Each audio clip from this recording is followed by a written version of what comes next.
Impact News na sandok chaba Impact Health Link for a Healthy Manipur hariba program asibu miyeng tabiriba mayambu Joyshree Usham na taram nongchari. Ngasigi Health Link gi topic asi Neonatal Jaundice Causes and Treatment Process hariba asini. Maitilon da hairagana pokpada ngariba angang singda jaundice naba. Hariba jaundice asi karina nahan bano amasung laina asigi laying pathab hariba asini. Hiram asida takpi tambina bagi damakta Impact News ki studio da lengshin duna leire Dr. Yaikhomba Taorem, MD Paediatrics, Consultant Paediatrician and Neonatologist, Shija Hospital and Research Institute Private Limited tagi. Ahanba magtada Dr. Butaram nokchari. Thank you. Dr. Angang sing pokpa dangari ba angang sing tha phadri ba angang sing da jaundice nare haina khoina toina taba thengna jai. Ado hariba jaundice ase ahan singda naba jaundice siga chapmana bara natra kari khena bage kari makhan ge jaundice no haibasi ahan bamakta doctor dagi khangjani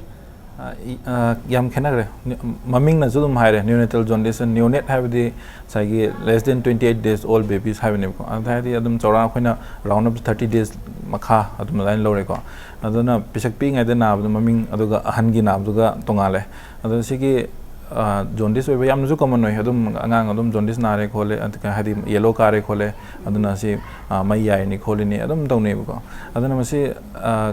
kano dinate hadi aduna masagi pikli bangang pisak pikpasida magi maram yam kano lekre dubu icham cham na harbada sagi hek hana mana poktingai dadi magi sagi si idi thoi isi kair matung na sagi bilirubin ko podam lei masim kano da koi yung dana traga hi da thoki da uni hakjang dagi adu sigi mechanism magi process si hana di mama loi to bi badu hek po matung dadi angang sina ma masagi loi to jadoini to jabe hek pok po da ma sagi magi angang hole agi liver dagi kai kitang immature oi dagi si ngam da dagi sometimes aduna thok pi yawe adi atop ahan gi kangu dudi ahan gi dudi saina son bi nati mo something infection oi bi ai liver shock pagi oi bi ai aduna sagi yu thak pa kangu da thok pa lai cirrhosis kaina ko adum badagi thok pa kang aduna sigadi manade ade top symptoms adagi magi thohan bagi causes sing ji kharam haini to causes se broadly divide orgadi akoina anida thobi ai ko haidi physiological ko bonga pathological ko bonga le adu mai se maram de yam gre ada physiological haibusina haibidi ngasagi masagi naturally magi angang jigi liver function kitang sonjaba suppose akoina easy blood ki lifespan akoi de magi e magi punsi magi e de thokpani e do kair kanda magi bilirubin ko posi thoraga magi metabolize thoraga hakchang di thadu khidau do magi masagi process tawgada budu sagi hakchang angang du pisak pi ngai magi enzyme jing ni khara deficient oiba sonba adagi sometimes e kai budu ju pisak pi ngai angang de masagi magi kan lifespan 90 days khak oi atuga ahan na khoi dadi 120 days ne adun monda ngasagi fetal life tagi magi e kai bi khopa jo khar jo tu na kai rak pani na tagi adugi load le podu angang gi liver gi sonjaba adwain to buduna enzyme jing function whatsapp duna sagi cop up tongam daba aduna adum maram duna to buduna sagi oi buduna physiological oi jari adagi pathological and like pathological is na sing tasing na mamaga machaga e chana dabugumba yam hoina broadly yam laigre sagi enzyme deficient toba tongana angang dugi pokpodagi yauk toba khol toba yam laigre dubu broadly haidi cham cham na mayam na khangbi gadaba haidi suppose mama na o positive ku moiba aduga angang jina o na toba any blood group oiba suppose a gumba b gumba ab gumba oiba ko natraga mama jina negative oiba ko aduga angang jina any positive ku moiba adu summa condition da machagi e do tu na kaigal leba tu na sa kai ku na sagi angang gi liver gi na sagi mai sagi process to bu ngam da na sagi kaishilak buduna handana jaundice yam tuna rapidly rise to bule ko sum condition na pathological ko andagi asagi pok podagi G6PD deficiency kain le masagi enzyme khara masagi asagi e do phajana content tor thamgoda e do mai sagi kahendra thamgoda ba enzyme khara masagi pok podi yaujarak ta bodagi thun thuna kai ba khopa dum lai andagi masagi mama da infection legiba aduna angang da lorok podi infection gi maram moiduna kai ba lai adana maram se broadly physiological pathological like yam gre adagi doctor enzyme what badagi ne haibani na karigumba mama da ko angang je mapuk te leiringai da magi diet phazilabadagi kano phazana vitamins or proteins kumba or any diet phazilabadagi ko angang sida pokla kan enzymes what han ba yabagi chance lebra adumba hoi kano tai lei suppose even infection gum bahar je ko and adana angang the what was the congenital oigre mama di kano oigre ko adu sometimes hereditary oiba suppose mama do अनाब कनो suppose होजिकी लौनगन ममादगी मचादा लौनगन अनाबगुम साइकी enzyme deficiency उनम लेरिबो ग्रुप अमको अदुम लेबद अंगांग तुजु लाकपा यारकपा अदai तादी दुम ओइबे अदुदि अखोइना प्रिवेंट तौबुदि याद्रे अदगी साइदी माना चारिबा थकलिबा सपोज सम ड्रग्स लेबको हिदाकसिंग ममादा चार कांदा अदुगी दु इफेक्ट अंगांग चलकांदा इ कनो तौबुगुम ले अदगी इवन अखोइ होजिक सपोज अंगांग पोक ममाना पोकपा मतमदको अंगांग पोकपा मतमदा ममादा कापा यूजुअली इंजेक्शन अखोइना अदुम ऑक्सीटोसिन काइन लेरिको मा साइकी अंगांग तुना मपान थोरना खोन कापा कोपा अदुदना इवन डोज गुम हेन खोबा समटाइम्स अंगांग दजु होजिकी इ दु तुना का हेन गियाबा दजु रीजन ओइबे याबना हिदाक अदगी अंगांग ममाना अंगांग मिरोलिंगाइदा ममादा इन्फेक्शन लेगिबा अदुदना तौरगा साइकी अंगांग दजु दुम साइना पोको जॉन्डिस ओइबे अदगी अंगांग मसामक्ता इन्फेक्शन लाकपदगी सेप्सिस तौबदगी साइ इ दु तुना काइजबे अदना कनो लेग्रे यामना दो थाइना ममांगैददी कनो अंगांग मचासिंगदा जॉन्डिस नाबजे पांगना थेंगनादि हाय अदो होजिकांदी अंगांग जे पोकपदा ngari like within 1 week 2 weeks manung da अंगांग जे जॉन्डिस नारे हायबजे तोइन थेंगनाबजे मीना हायबदा कनो सुम मयामना हायनाबदा को हिदाक याम कापगिने हिदाक याम चाबगिने or you know because modern medicines na haline kaina haibase asidi adu sai sai hujit mamang do conjective to ko adum be injection dagi hidak te ju role am khar yawi ko hana da yamna even loina normal yum daga dum punaram bam le ko adagi even kano ki ju le role je angang masa hana di cham cham na simple explanation ha ga di thaina manipur gi yum sanarami je yum mamang on ba mamang on ba adai angang masam po di mangon angang du thamaga mogi kupnaba haing ke ki tawduna kupnaba ma thambiraga adum hapet nungsa gi kanu ju phangidna ko adamaina tawbuduna saiki hojikti angang ma po ha ga kanam tu mangon da thamna de ade kanamta kanu to ne manung de yu dum amamba light gi loina protect ro thammi ko aduna smain thamna buduna adu isu reason oi bi ngasai gi hida ki development ano no development hida ki effects oi bi adu ngasai gi hojiki nungsa phangdabi gi condition oi bi aduna akhoina ju han mamang da khoi leiru damina kyamna frequency lege adigi amana hojikna health aware oirakpagi ko health ki awareness helakpagi jaundice khangbi phat yengna ba ado han adum bodu thoina khangdaba gyamen ta da ba si ju adum sagi masing hengal poda dum count to bi ai ba adun sagi maram du akhoina ju hana kamai to masing gyamnu fajana data leitamina mina budi haina bada sping kram to na di hojiti jaundice na re na halamani haini adu khoina su meng du oithokpi aba point sing sagi ahum mainly haiding sagi amana data health awareness oibigi hingalakpe ama atenga sagi even angang masajing mangon da thamna khotna nungsagi khara phangba khopagi effect ama oibi ai adagi sagi ahum subudan sagi ano bu hojikan di cs to bu khopa injection sin na khona ba du effect le do doctor angang singda kano jaundice nari hai se kamaina khangdoino just skin discoloration yellow on jalak padagi khatang khangdoi ribra natraga to pasu labor symptoms hoi kano se maming da judum yellow having na sagi yellow kara ka doini adum khara singba mama natraga khara kai tare angang dugi mabok sing ke khangboy ta di angang je hobada dum mit ta han ui hamas clera koi gi mit angu je adai mai da kiteng hender ko paduna yellow je dum moina symptom je dum yellow in uduni ham atopadi kaisu leite aduga moina sum hojikan je dum hanlam je dum hai yung han ma da ko pada angang je pura machu chu sale hanga pan pura hale yung je kaina ko dum da sometimes have just one and only sagi yellow ka ba chang ai the yellow ka the intensity do khara kitang ka ba khara hen ka re isma sap pra yellow ka re anthui wan the doctor han sing the jaundice na was yam serious oina long nei ado angangi jaundice is yam na serious oibra yam na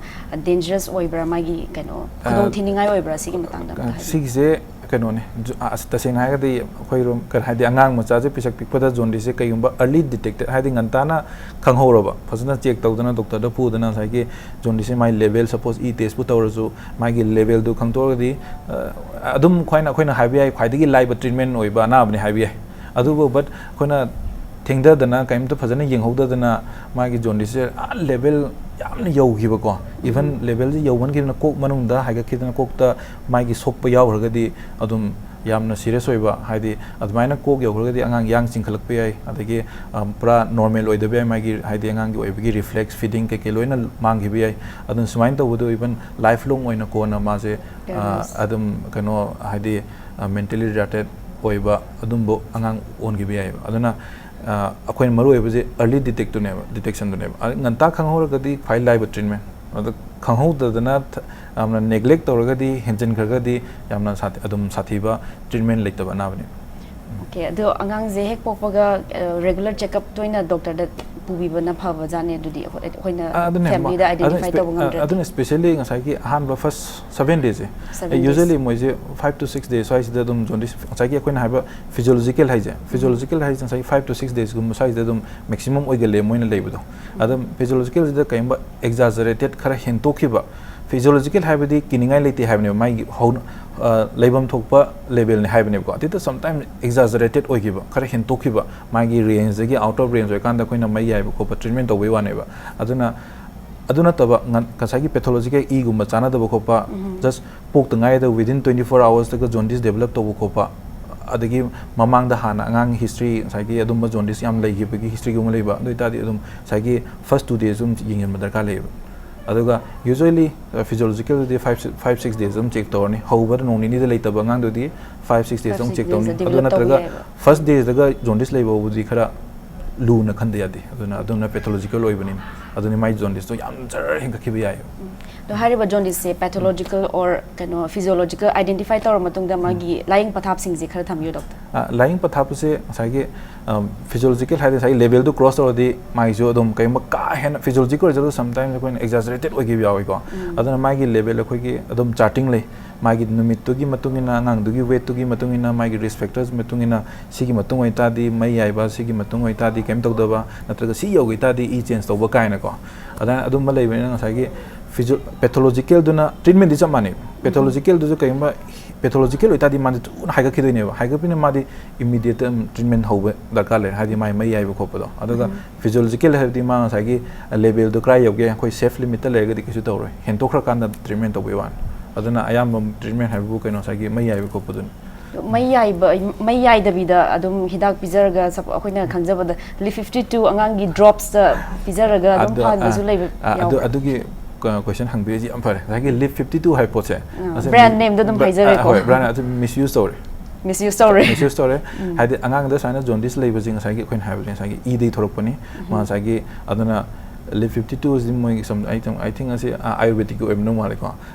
aduna moi sum masina pire ga sai gi jaundice phai kan to jaundice ki dum ta newborn jaundice ta pi bi recommend tok de magi role yauk de mai yai ba khatang oi dora hidak pizaroi da pro hidak pininga rite magi anaba du sometimes lay ko suppose akoi da jaundice ta kai no wangi jing sai gi direct wang ba indirect wang ba kan khar lay ri ko adugi mutun ayamna newborn da ding sai gi indirect wang ba sai mai yai du na treatment ne ba ada hen thokra kan da koi tungan to pe treatment lei ko yamna ka hen danger lei kan da injection control ka pa khopa injection lei ri suppose koi IVIG kan injection lei yamna hekta osai gi mama negative lei ba ngang da ta speed ta jaundice ta control ngam da gi haigal pa gumba lei ba adum matam koi e change to ba da sai gi injection ka pa khopa option lei ba ko adubu koi na sai gi liver gi tonic pin ri ba sai gi aina toina thingnei ba si je le 52 comp ba se ma gi role yauk de mana just ma je khoi haitare sum placebo na ko kanu ge kem kanu roi mana ko adu doctor mai yai ba hai je kanu incubator da hapaga mai yai duro du yum da dum mai yai han ba ya duro du doctor da food du yar na du da pizza duro ti sai gi kanu mai yai ba hai sai gi angang du inge na yai na te ko ade tonga na mai so khoi gi phototherapy ko we mai yai bi na khoi na simple khoi gi manipur gi mai te language icham chamba common language ne lemen khang na ba adu bu mai yai ba je mai na te masa sa na ba yai na te mai phototherapy na khoi tonga na light am lei tongan lai se magi hosagi jaundice bilirubin hai posi magi nan to magi se charkhina bagi magi photo isomerization kai lei ko adu me tongna ba magi special wavelength the low light suppose 5 hours je akoin ani se ne dum kanoga fluorescent ga kanoga LED blue colors ne hen effective boy adu blue colors yai ba even distance for the all laga ma distance of 45 cm legi dam ni khokodam ni kaina de ka hen yamna sathirega na mathak tam ga yai ba makha dam ga yai ba kaim to wei ba ko adegi ma de reflector sem ta de ngang to tu na handana ba whole body do reflector leita di 360 yai ka ne ba ada mathak makha 360 aduna effective oin yam tu na halle ba do si treatment je kano just average bilirubin da yam thina wang ba yam serious na ta khara average da dum haina ji ko ado numit kya muk jang da ge doctor ado akoina hojiki kano do mai yai ba makthak makha mai level du matung le ko suppose akoin level je 18 muk le ren khala je 18 muk ti do akoina single am khak yai ba dum yai ba single am khaya dum within 1 day dum phai ba ko ado mai discoloration je khudak ta handhara kadra na trag matam khara jang ado sometimes mai ki kano do gi anam do gi kano बोले high suppose माद आंगांग दुसरा कंद bilirubin नु कन haemolysis थोक्तना psyche blood की reaction थोक्तना कन वांखप मतम होइतादि खोइना मै याबदुना just control तब खत ओइबजु याबको अदु खरा सोनजब साइ फिजियोलॉजिकल गुम्बदि तक याबद जर हल्लेबा अदर मा साइकी डिजीज प्रोसेस हम चथाइबद अदर डिपेंड तवे अदु बु अयाम जनरल दा हारगदि साइकी मैक्सिमम 2 days मु चंगले मैक्सिमम अखोइना अखोइना खितंग याबो सपोज माइ ड्यूरेशन डे दुगी मतुंगिना 15 16 17 18 गुम्बा लाइबसे जम 1 day दम हल्ले समटाइम 20 का हिंतो कांदा 2 days मु चंगे अदन sorry doctor ado hojiki mai yai ba hijika kano sun exposure nungsa da yaira thambasu lainai ko mama khara na angang yam thamne ade moi hoji angang effective oi bra khamjani tasengna ha di hoi light thambusu effective oi bi dum moi na dum parents kangu na dum light thambam phabni khopni ham mai adu di phadi phai but akoina adu gi as a sai gi jaundice tu gi angang gi jaundice gi treatment on the recommend tawde kai gi no da akoina jaundice to budo whole haksang do expose to bom darkale adana sagi sunlight to the ma expose to ring khala expose to the either angang the harm oibase angang masa ingi be yai ko winter to go yang pi hang to ga nungsa thamba ma ingi be yai khumjale kem kanaro ingi be na trega kalen tham masa sagat pa wam to yai adagi aduna tana sagi harmful uv rays hojikan kano sing jina mangon the skin da sokadaba tender over skin tender rashes like adigi mit the eye the damage to ko pa yai aduna adu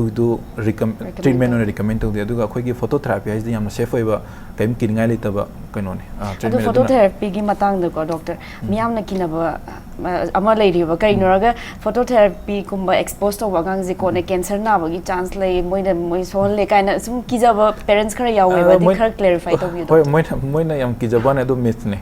ade phototherapy is the hoji ga na cancer yaw ba gi documented laite adu ga kano so adu gi oirok pa abju laite loina safe lining sai have do cancer do de chance kam kan lei sai gi nungsa da yar du hen le uv rays be hen ado khoi si di medic haidi fazana magi wavelength du khallaga adum bathok khot pudu khallaga torpnina adu di fazana safe ne except phototherapy da kari oibe yage haibu except ma sagi mai du da nakshan na yabi kitang red dots rashes angang da khala lakpi ai adagi sometimes so angang nupam sa da khoina yakan da magi genitals cover tawe nupa nupi de kisu kai nupam sa da genitals khoina da aduna sometimes oligozoos pamiana sagi sperm machine count ka kona handha ba khop gi chance aduna adu fazana cover tawi aduga angang mamit fazana cover tawi mami jang to de light na mamit ta kitang sok pa aduna adu khatani aduna taba atai suppose yam laksana ga yai khosan taroga angang dum sa temperature wang khap khopa temperature wang khap pa natraga kitang langwi ni namda da ga masa ingda gi ba dum temperature gi problem ama sagi rashes skin da laiba gumba atagi sagi genitals ga atagi sai mid ki to ado asidi khoina control toro loina control to ya banga tan sagi rashes sare tok pada matanda man gi pone ado ne ke sukin ngai ado sagi mai ya de cancer de ke su te thank you doctor doctor na mayam kena phototherapy gi matang de clarify mayam to wikre the matang aswai da break amta lojage break ki matung da amuka hanan doctor ga khanan naina jage break ki batung da Joyshree Usham na amuka hanna taram nok chari doctor break ki mamang da akhoi khara keno physio phototherapy pidana angang sida jaundice na ba phana bagi lying patap se kitang naina khre masida sunatana akhoi na toin thing jaba tajaba mana angang gi i sin ba haije si ju keno treatment process amani hari si matang da khara sugai na thambiyo doctor na kena isin ma haji na kam kan tawge bo khoi ngai ge khidang ma gi angang gi jaundice level ji khara danger level yogi bese danger level ni am thina wangi ba adu sigi jo dom khoi chart amale haidi pok ta ngai ba angang amada ma gi level amalai aduga numini ni humni gi level manade numin mangani gi level manade aduna sai gi same level heta pokpudi same level nate ma gi numituga angang gi dugi weight tuga adunga sai gi risk factor suppose sai mama gi negative oi ki ba o positive oi ki ba dumba ade angang tha su da bangang gum boi ba aduna ngasai yam ma gi factor myam du gi kan da sai gi level am le adugi sigi level ji da phototherapy na phagadaba level khing to khiba khara sathi ba haiding sai gi kok da yogi ba jang saliwa de kok da yoraga mangang ji yang sing kum ko condition dan leiba matam da sigi keno ji emergency treatment oin sin ne e change to ba adana yam tu na emergency treatment eta di emergency hygiene dum tu tare adan tu bodeng sai gi e ki blood bank ki facility leiba matam theng oi da blood bank te gi ate leitraga di atopa de gi um thado thajin amuk sample masagi mai gi blood darkar leiba khopadung lawna matam chang etna blood bank fazana leiba adi thuna dugi saklawno pung amani da dum process hoba yaba hom da tobun pai aduga sigi keno se exchange na sai gi khudak ta mai sai khoi gi bilirubin level sai phototherapy ni yai budi tam tam na slowly process ne slow process ne aduga exchange to ba jing sai gi angang gi khoidau du da hapaga haper khoi gi processor am chatha doini aduna si ji tawita di kano sai gi bilirubin do yam thuna suddenly khoina drop to bunga meba aduna life saving oi adugi aduna sigi kano se sai gi emergency process yamna level 1 gi ba yamna high risk oi ba adum condition sis ne aduna icham cham madina tre haide icham cham ne hate anywhere hate to budi adre koina I sign exchange to ngai da angangi kano loi haide anything problem thok pe aduna backup phasana to laiba jaga ko pada to bigadam doctor gi kano Shija hospital da dc gi kano kayo si facilities loina lei hai tare ni adu di yam bhajan lai re haide even blood bank su lei bani na sagi anything hack channel level du wange hai ta di yam thuna within 1 hour okay dum process to bunga me haide do jigi angang da kano I sin do be easy hang easy adum angang da hapsan badum ya bajala adum yai mai gi chana ba idi thira kini cross match to ko pa dagi mama gi idu ga jo mo kano counter cross match to kani aduga ma sagi problem thoiba suppose mama du negative oiren khalo adidi angang jin positive oi bi thok poi ta di blood group se adu gi ta di tonga na mo khan gani natraga angang mama na positive oi ba angang na kana atopa something ab oi bi adu gum gi chana dabu na tonga na adu gi phajana chana du khalaga yam tu no order taruga tu na process tu tawraga di yam tu na kana se exchange loi ba du angang gi bilirubin yam drop tawe aduna aduna di doctor na haibisi laina zi kano yamna laina phazana ying treatment aduna sai gi jaundice haiba ana ba jeng sai haiba sai gi detect to uzini khai maru is detect pu tawra di treatment ni aris treatment yam thuna sa to hom ya ma ji ka imta kininga lite parents na ju adubu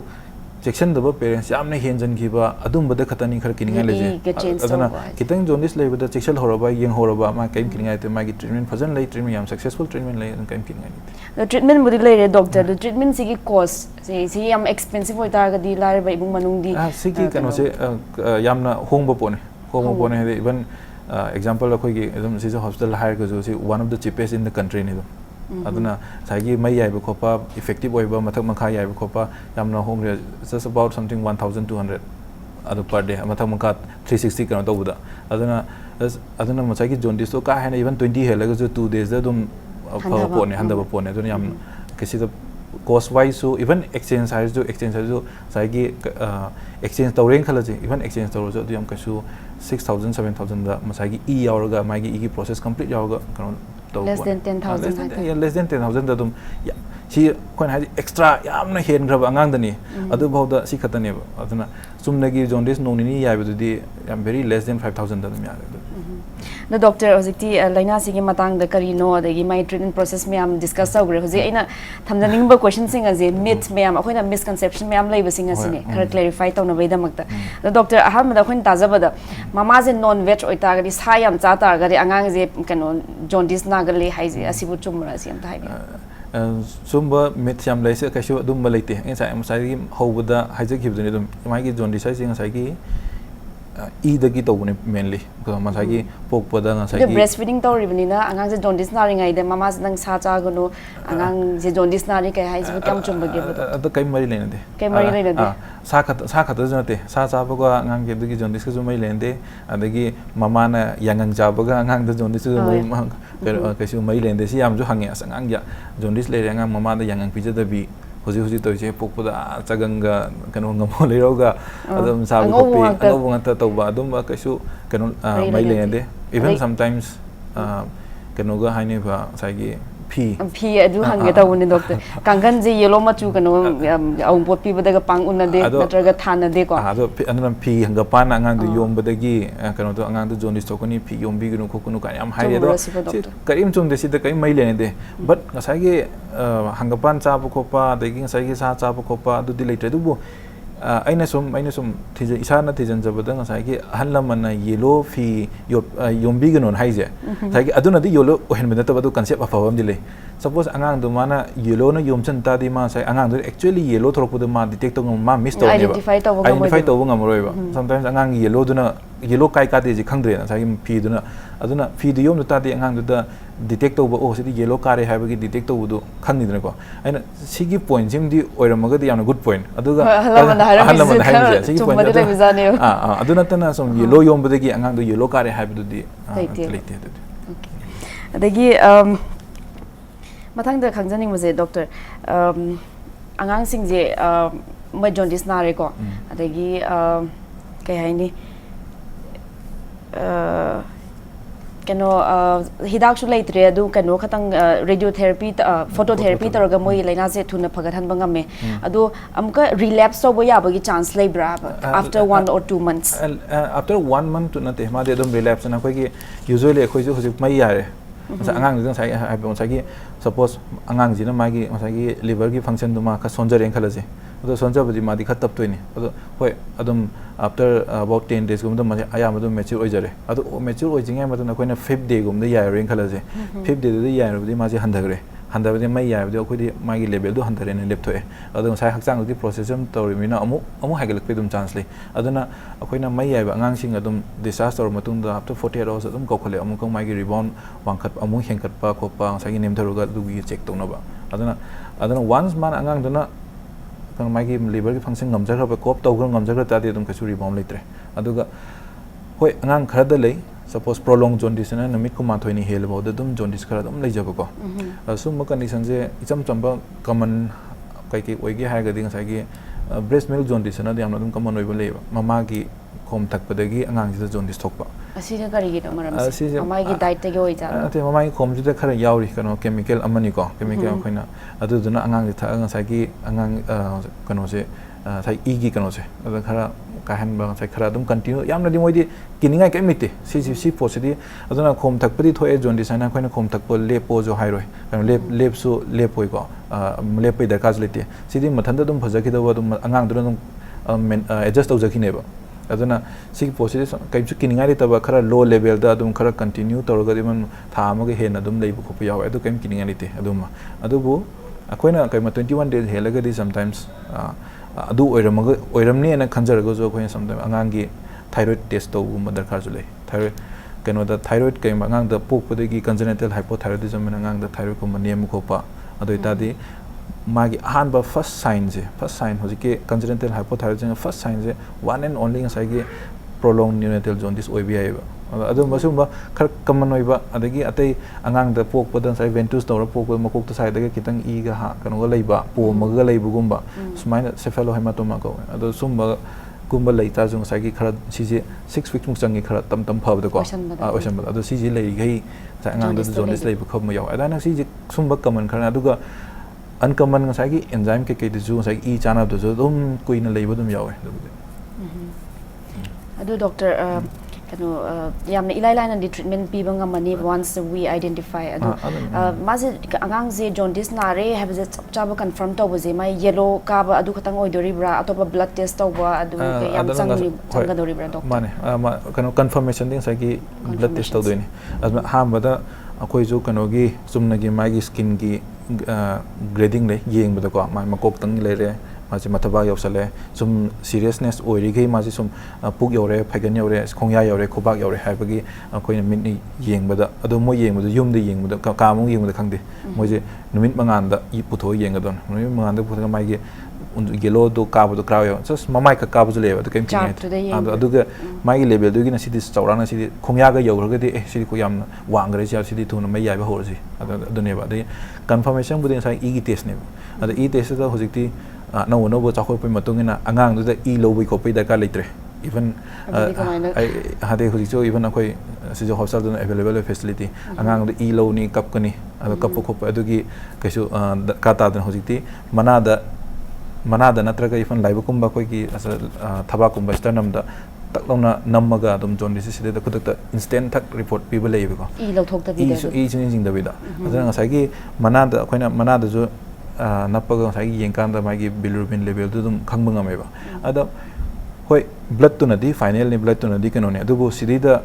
maximum plus minus 1 natraga plus minus 2 adana sida jo khang manga meba adana ngasai khoina sida danger level yauta di sometimes moi je 20 gi mathak podi record taw ngam deba adu high lai adana 20 gu moi helak podi khoina mu counter check e gi dong taw dia deba ko adana kai mu sida wang lakta di khoina mu counter kyam wang jano haibagi ama e gi mu test taw ko padar ka lai adu icham chana khoi si yeng kan da 13 la eng khalase ado khoi ngasai 16 17 bho ko imba normal range le reng khare ma ase ado ngasai gi 13 lakta de khoina ani ahum bho tin jala jo adum machine na la leng khala je ahum tin jala je adum 16 yo 16 yo di test with the ka sune le te adum 16 with normal le mina aduna ji yamna painless non invasive adum khudak ta instant da mana da chapaga angang sida jo chapi jo na ba phopote sponge am tor chap ko den adum chak chap khudak ta report people le facility de hospital aduna kai jo e lobo gi angang ka fa me da khalite ado doctor mathang da khangjaning masi neonatal jaundice angang macha sing da jaundice naraga siba haigedra laiki da bagi rate se kyam wange doctor si kanon yam neme kai gino da kam kan da si ge habu very rarely ko sai gi jaundice wangman gi dana sai gi exchange transfusion gumba tauba aida magi atopa ko mo kana atopa bera ka ba haidi ko ada topa disease amzu leibugumba adum man leikan dam sai suppose ma je heart ki problem bu lering khalase adum angang jaundice wang ba adum da exchange tawdia da nangum tawba adum matam da magi angang da collapse ki ba khoki ba thokpi yai adubu hoji fo marung da adum akhoina sum yeng pada jaundice na marum orega angang si bu yaudri na doctor asi preventive measures se leibra ngak thokpagi adu sai gi ena hoji yaujadra ga ju ko yaujadra ga angang du kalle har ga ju sai jaundice ayong na kok ta changa ga na kalle har ga ju sai gi ko na man normal oiroi do ba condition du leiba mentally retarded natra ma sai gi abnormal oirega maro mari khangda ba chatta ba digi mana pangba ko pa adu sai gi koi je level je jaundice angang kano 18 gume hindoki ba ko safe side toina angang macham da 18 hingi ba 20 hingi ba mai duration day of life to gi matungina admain legita de khoina jong atopa nakong gi test recommend awe ba jaundice kai ba yamna wang ge ba exchange ka tawna gi ba na 20 gi hena lei khib je khoina nakong gi ma asigi effect se angang macha da na pang ba da ju thokale ba na pang boina ju thokale ba aduna level yamna wang gi ba jaundice lei gi ba angang do mai se discharge tawu matam natraga tha ma lerga magi kano nakongi test am tum to thok da mai mana pediatric ENT dam refer taw tare didi aduna adusu dum nei sagi koina bera test kai nei ko aduma adu ana to thok pi bi ai to thok pi kan da magi o kaim taw di habdo kai no da jaundice high jaundice ki problem je na pangba natraga normal abnormal kano oi ba adum aduna si ani ji khangone abnormal oi pa di ko na gi ni koi khangoroi haidi mai de kamai tor ko den adubu na pangu tu di khodak tum khangmunga me yam nungai jare doctor matam je loisalak lobani na hangjaning bo question mayam lairaga su kano loisalak pa matam yaure adu iroid of the doctor na khoi gi impact news ki audience sing da kari paujit bibining bage du khara thambi hoi paujit bibining muse kano ne jaundice ta kaim pakhapino kain do pakharinga ne te the parents am oina khwaidi section ga da biding asai gi early detection angang du jaundice laire kitang tore ta di check to huba adagi magi blood test pu toro doctor do puro to hoba adum test horoba kojana khangto horoba yam treatment lai adagi yam healer go adagi matungina sagi level 1 mudu matungina single yaira jo double yaira jo adagi sagi e bu change toro jo adagi yamna control tongam do sai ai haba injection kapaga control to bujulai aduna dumain toroga treatment leibina parents na sigi ji first 7 days yam section na hek magi jaundice haigalak pegi first day da leite har jo second day da leite har jo third day da leiro have leite don third day da fourth day da leibe adana ahan ba numi tari ni je fazang section na angang jaundice lak par lak tabra lakta di phalong yeng thopi hoba adana ngan na khangorba kaim kin ngai leite thank you so much doctor for joining us thank you so much mathang da jom ga unaba yabagi chance le gari amko na jage thank you so much doctor ngasi gi di impact news ki health link gi episode asi matang aswai de lo chinjarage thank you